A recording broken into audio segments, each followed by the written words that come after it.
Hello and welcome to another Silver Alert from PAX Unplugged 2025. I'm here with the Roll for Combat crowd. I've got Steven Glicker. Yep, Steven Glicker from Roll for Combat. Mark Scyther, Director of Game Design, Roll for Combat. Professor DM. That's it. That's it. That's it. So we just sat through the talk you gave about the stuff you're planning for next year. Do you want to give our viewers kind of a quick high-level view of what they missed out on?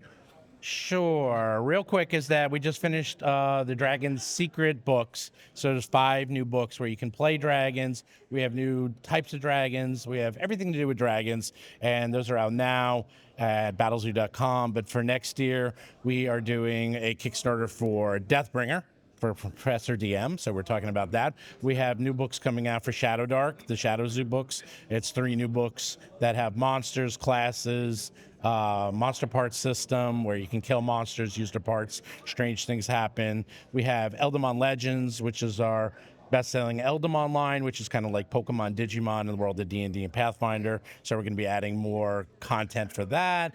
We have the Year of Mysteries, which is going on right now, where every month throughout 2026, you get a new mysterious ancestry that you can play for D&D or Pathfinder. Plus, we have a year-long mystery that's a real mystery that you can take place of. You can do puzzles online, add your name to a leaderboard, and then at the end of the year, there's a final mystery, and then you can get a prize if you solve that.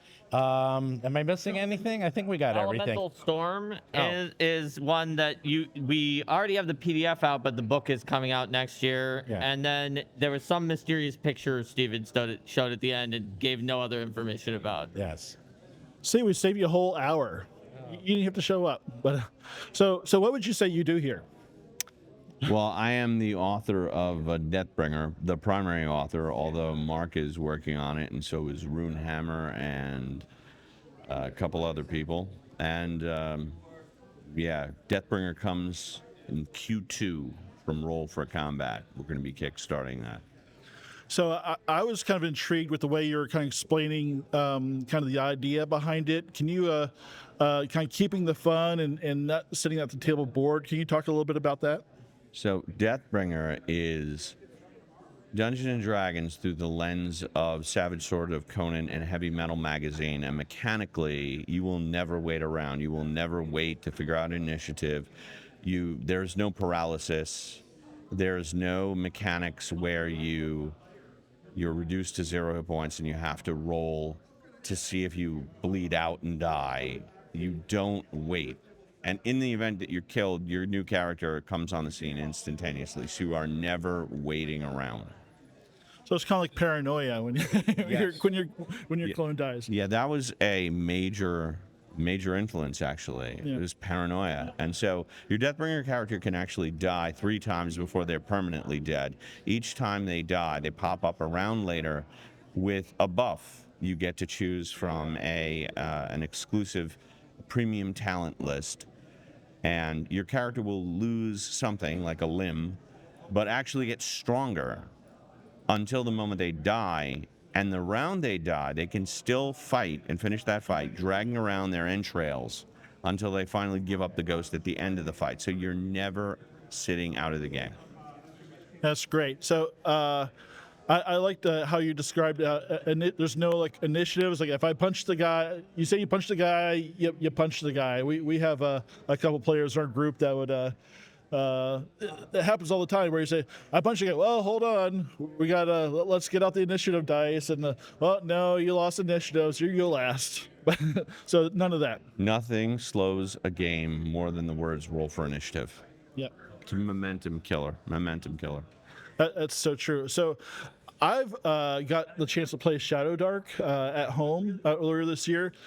That really scratched an itch that I've had, and it felt so good, and it was really good for not just me, but also our power gamers and our murder hobos. So it was just all around fun. So Mark, you worked on the Shadowdark supplements? Not really. I was hoping to bring you in. So He Steve did everything except I did this. literally everything else that you could possibly name except for the Shadowdark supplement. Well, so let's bring you in this. So, what's the favorite thing that you've worked on this past year? Well, I like I like everything, but what I try to do is whatever I'm working on now, I fall in love with, because that way I make a better product. And so basically what I'm working on right now is the Year of Mysteries, and some of those options and those ancestries are just really cool, like playing as a will-o-wisp, or like a house spirit, or an unannounced one that's one of the secret ones that we haven't told people yet. Those are some of the ones I've been working on recently, and they're just going to be really fun. Like, have you ever played as a will-o-wisp? Lead your enemies like astray into like weird bad areas and then just mess them up? So where do you how do you research for that? Because there's a lot of lore on Will-O-Wisp from other games and of course, you know, the fables and things like that. How do you do the research for that? So in a lot of these, we're having other authors sort of bring in their experiences, and then I'll do a development pass, but I usually give an outline where I've done some of the research myself. And so you're right. There are cultures across the world who have their own equivalents to Will-O-Wisp, lights that are doing certain things. So I gave some of those as touchstones, and then that means the Will-O-Wisp is going to have to include not only the light that leads you astray to your death, but the light that leads you to treasure, that actually is a good treasure that you can get. The light that leads the lost souls to purgatory. Like those, all of those options are in there in the lore as separate options you can pick and play with for your character. So if you see one and you get inspired by that one, that can be you.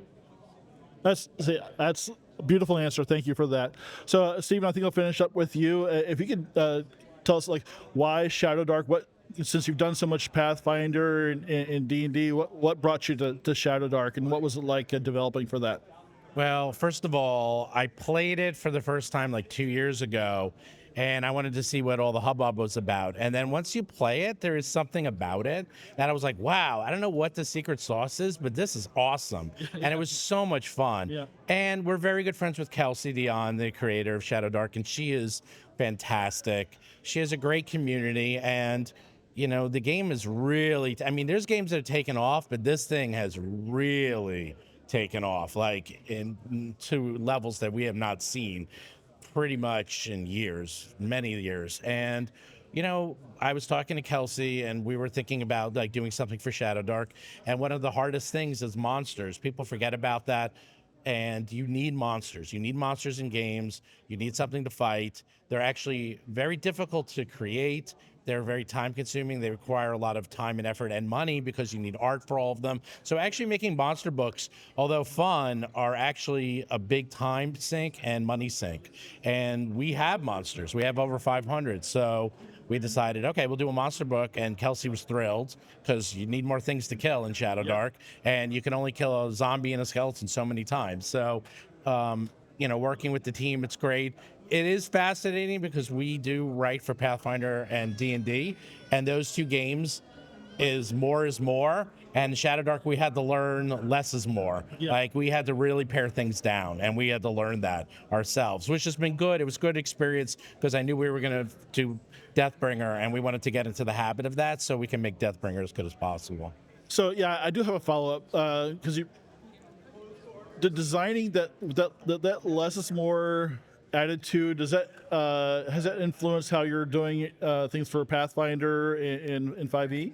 No, not at all. Not at all. Not at all. We're in fact we keep adding more pages. In fact the stuff we cut from Shadowdark ends up in our other products because like, oh, we got to put it in something. Not literally, but I know, yeah. but we absolutely do not bring it over. But we know that each game has their own way of being. Yeah. And so if we want to do something in Shadowdark, it has to feel native to Shadowdark. Yeah. It's almost like translating into a foreign language, which is why you have to get an expert in the game that you're moving it into.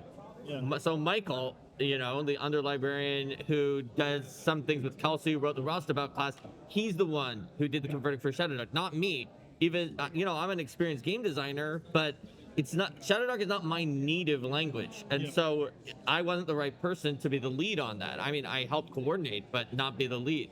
And so for Pathfinder, I would be the right person to do it. And for 5e, we picked some folks, one of whom did some work on Level Up for EN World, who had just reverse engineered all the math on the monsters in all of D&D to figure out numbers that the real numbers, because the Dungeon Master's Guide never gave the real numbers, and we had him do it. So we want someone who it's their lingua franca, it's their native language, to be converting the mechanics into that and to make it feel authentic and real and not just like a hastily patched thing over into another system.